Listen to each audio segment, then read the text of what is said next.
Lesson 5, Unit 2, Results-Based Reports. Good results-based reports have the following characteristics. They compare actual results with the planned results.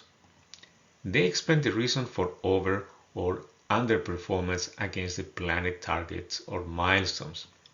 They describe the unforeseen problems or opportunities and the recommendations for changes. They tell a story of how the results were achieved, identifying lessons learned. And finally, they recognize the participation and contribution of partners and key stakeholders.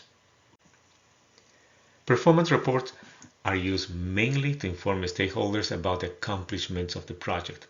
The information collected in the report is focused on comparing expected results to the results actually achieved to date. If results achieved fall short of what was expected, this signals possible problems that need to be discussed and resolved. The performance reports include charts to help visualize the data from the indicators in a format that facilitates identification of problems. Results are the common point of focus for reporting. The logical framework matrix and the results performance framework are the point of reference for reporting. The report identifies what has been promised in the log frame and performance framework during the planning phase and compares it with what has been achieved. The report indicates how the project is progressing during the implementation in terms of actual results stated as outputs and outcomes. Here are some guidelines for effective reporting on results. It's important there is a clear relationship between planned performance and actual performance. The information presented is accurate, timely, and in accessible format. The report identifies gaps, variances, and assumptions, and the information presented is unbiased, balanced, and complete. Reporting on results is much more than reporting on activities. It measures where the project is in comparison to where it planned to be. The report is an opportunity to stop and make an overall assessment of the project. Reporting is also a communications tool that stimulates discussion among project stakeholders. The overall purpose for reporting is to support the achievement of development results. The content of a progress report will contain three main elements.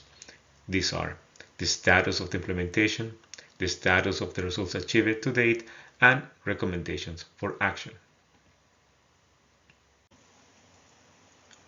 Progress on implementation includes status of the key activities undertaken during the reporting period and any variances from plans, the identification of issues and challenges and other factors that are affecting the implementation, an update on the identified risks and mitigation plans.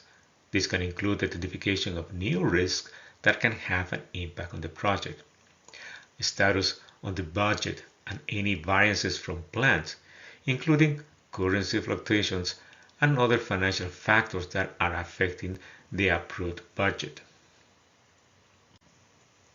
Depending on the timing of the progress report, the report may include a status on the results achieved during the reporting period.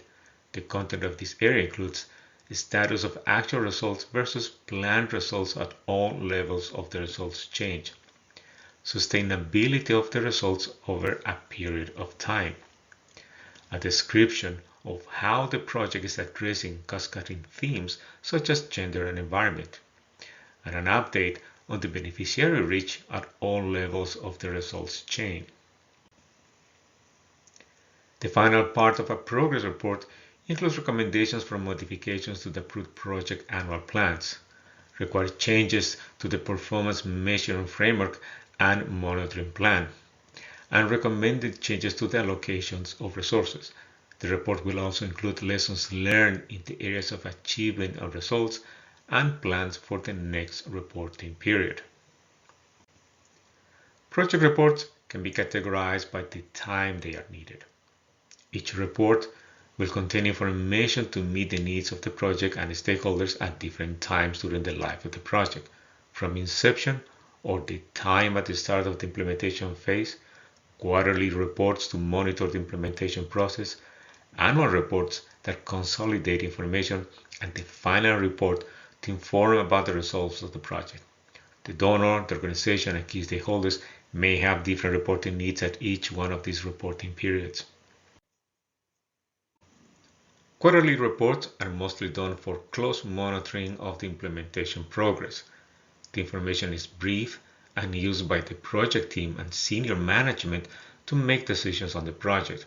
The quarterly report compares planned to actual expenditures, activities, and outputs. The quarterly reports are also used to update the organization's internal reporting systems and aggregate all the data for end-of-year reports. Annual project reports are used to measure the overall performance against specific targets and milestones. There is an emphasis on progress towards outcomes, including the analysis of outcomes and progress towards the strategic objectives. They are used to capture the learning experience of the project during the year and its recommendations. They are also required to plan the next year and make the necessary adjustments. This type of report includes narrative analysis to complement tables and charts of data. Final reports include information to assess the relevance, the achievement of results, and sustainability of the intervention. The report might include information from the summative evaluation with lessons learned and recommendations for the next phase or future projects. The final report is a donor requirement at the end of the project and may require specific information. What makes a good results-based report? Here are 4 elemental characteristics.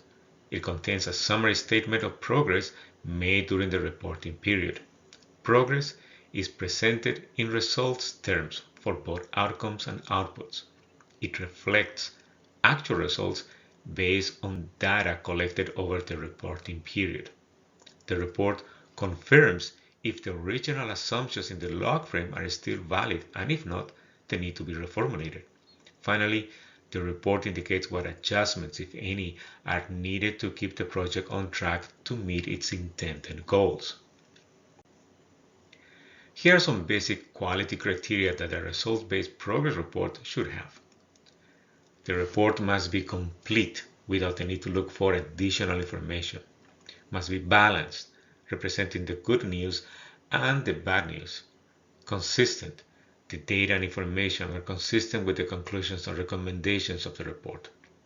The report is practical and useful to the needs of the decision maker. It has a clear call for action. It's reliable. The report is based on actual data and analysis from the monitoring system. Finally, the report is readable, reducing the use of complicated technical terms and can be used for a wider audience. Here's a list with the most common elements that a good progress report should contain. Progress in achieving the project results. Progress against plans. Financial progress against plans. Risk updates. Justification for delays or variations from what was planned. The actions required by management and other key stakeholders, and a section on plans for the next reporting period.